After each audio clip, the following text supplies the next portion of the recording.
İçinde domuz ürünü bulunması muhtemel 5 gıda maddesi diye kısa bir video yaptım ve sizden çok güzel geri dönüşler aldım. Sizden gelen bazı soruları da ilave ederek bu konuda daha derinlemesine bir video yapmaya karar verdim. Mesela domuzdan 180'den fazla katkı maddesi elde edildiğini biliyor muydunuz? Peki ya insan saçı ya da hayvan kılından üretilen bazı maddelerin sofranıza kadar geldiğini söylesem ne dersiniz? Yurt dışında yaşıyorum ve ehli kitabın kestiği hayvanlar yenilebilir diye biliyorum. O halde neden ısrarla Müslüman bir kasap aramalıyım? En yakın süpermarketten neden et ürünleri alamıyorum? Bir Arap arkadaşım denizden çıkan her şeyi yiyor. Biz neden yiyemiyoruz? Aynı dine inananlar arasında bu kadar farklılık nasıl olabilir? Bu ve benzeri sorular sizin de aklınızı kurcalıyorsa videoyu sonuna kadar izleyin. Ama önce bu tarz içeriklerin devamı için videoyu beğenip kanala abone olmayı unutmayın. Öncelikle şunu belirtmeliyim ki ben kimsenin inancına ya da ibadetine karışmıyorum. Herkes istediğine inanmakta ya da inanmamakta özgürdür. Ama bir kişi ben Müslümanım, Allah'a ve peygamberine inanıyorum diyorsa bu inanç bazı sorumlulukları da beraberinde getirir. Müslüman olarak bizler Allah'ın haram kıldıklarından uzak durmak ve gücümüz yettiğince helal olanı tercih etmekle mükellefiz. Konumuz tabii ki sadece domuz ürünleri ile sınırlı değil. Yenmesi haram olan diğer gıdaları da mümkün olduğunca anlatmaya çalışacağım.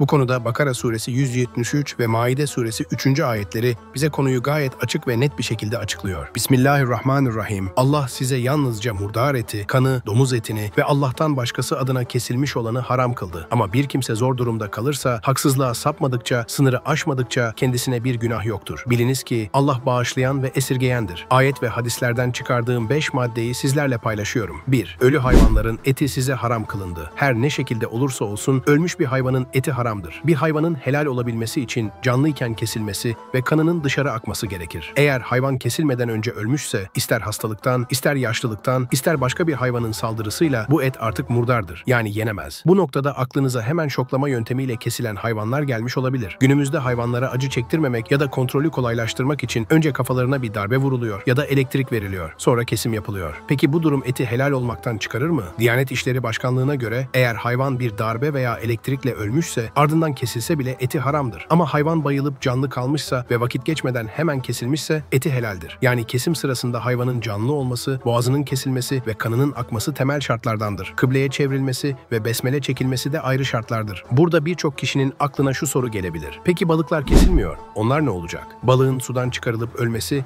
kesim yerine geçer. Hatta denizde doğal olarak ölen balık bile eğer bozulmamışsa yenebilir. Hadiste şöyle buyurulmuştur. Denizin suyu temizdir, ölü hayvanı da helaldir. Bu yüzden balıklar ve genel olarak deniz ürünleri kesilmeden de helal kabul edilir. 2. Kan size haram kılındı. Ayetlerde geçen ikinci yasak kan meselesidir. Ama burada kastedilen kasaptan aldığınız etin üzerindeki birkaç damla kan değil. O dönemin Arapları çöl şartlarında susuz kaldıklarında devenin damarını kesip kanını içebiliyorlardı. İşte bu uygulama ayetle kesin olarak yasaklandı. Peki bu bizi ne kadar ilgilendiriyor? Zaten biz kan içmiyoruz diyebilirsiniz. Acele etmeyin. Mesele bu kadar basit değil. Bugün kan doğrudan içilmese bile işlenerek toz haline getiriliyor ve birçok üründe katkı maddesi olarak karşımıza çıkıyor. Özellikle sporcuların kullandığı bazı protein tozlarında kan bazlı maddelere sıkça rastlanıyor. Etiketin üzerinde şu ifadeler varsa dikkat. Plasma protein, hemoglobin powder, animal protein from blood. Bu tür tanımlar hayvansal kandan elde edilen proteinler anlamına geliyor. Yani kan belki bir bardakta değil ama bir kutunun içinde toz halinde sofranıza kadar gelmiş olabilir. 3. Size domuz eti haram kılındı. Bu başlık belki de en çok dikkat etmemiz gereken konulardan biri. Birçoğumuz farkında olmadan, belki de hiç bilmeden az da olsa domuz ürünü tüketmiş olabiliriz. Çünkü domuz eti yalnızca bildiğimiz et formunda değil, 180'den fazla katkı maddesi şeklinde gıda sanayisinde yer alıyor. Domuzun neredeyse her parçası, yağı, kemiği, bağırsağı, midesi, enzimleri farklı alanlarda kullanılıyor. Bu durumda en çok riski peynirler oluşturuyor. Peynir üretiminde sütün pıhtılaştırılması yani kıvam alması için özel bir mayaya ihtiyaç duyulur. Bu işlem genellikle rennet adı verilen bir enzimle sağlanır ve bu enzim çoğunlukla hayvanların midelerinden elde edilir. Almanca etiketlerde bu madde genellikle tierisches Lab şeklinde yazılır. Yani hayvansal kaynaklı maya anlamına gelir. Şimdi buradaki kritik nokta şudur. Bu enzim hem sığırdan hem de domuzdan elde edilebilir. Ancak gıda sektöründe domuz midesi daha ucuz, daha kolay temin edilebilir olduğu için çoğunlukla tercih edilir. Bu da demektir ki eğer bir peynirin üzerinde hayvansal maya ibaresi varsa domuzdan elde edilmiş olma ihtimali oldukça yüksektir. Microbial Lab ise bitkisel bazlı demektir. Bu tercih edilmelidir. Kremalar, dondurmalar ve emülsifiye ürünler. Birçok endüstriyel üründe örneğin eritme peynirler, bazı kremalar, dondurmalar, hazır soslar gibi ürünün yapısını korumak, raf ömrünü uzatmak ya da kıvam vermek amacıyla emülsifiye edici katkı maddeleri kullanılır. Bu katkıların önemli bir kısmı yine hayvansal yağlardan elde edilir.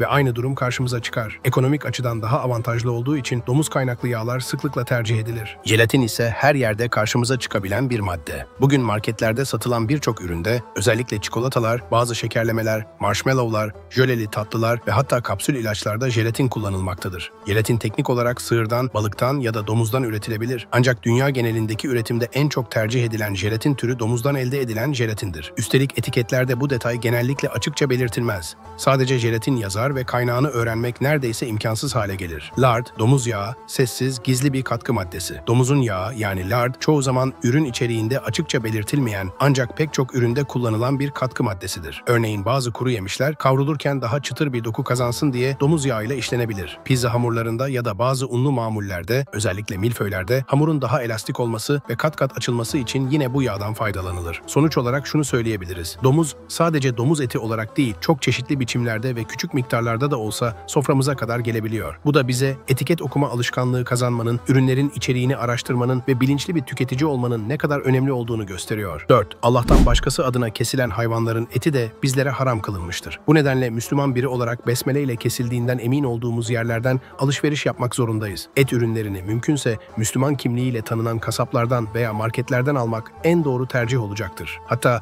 alışveriş sırasında doğrudan şu soruları sormaktan çekinmemeliyiz. Bu etleri nereden alıyorsunuz? Kesim sırasında besmele çekiliyor mu? Kesimi yapan kişiyi tanıyor musunuz? Gibi sorularla daha bilinçli ve sağlam bir zemin oluşturabiliriz. Unutmayalım ki Yahudiler de koşer damgası olmayan ürünleri yememeye özen gösterirler. Biz Müslümanlar olarak da şüpheli gördüğümüz ürünleri sorgulamalı ve mümkün olduğunca helal olanı tercih etmeliyiz. Bu sadece bir ibadet değil, aynı zamanda bilinçli bir duruştur.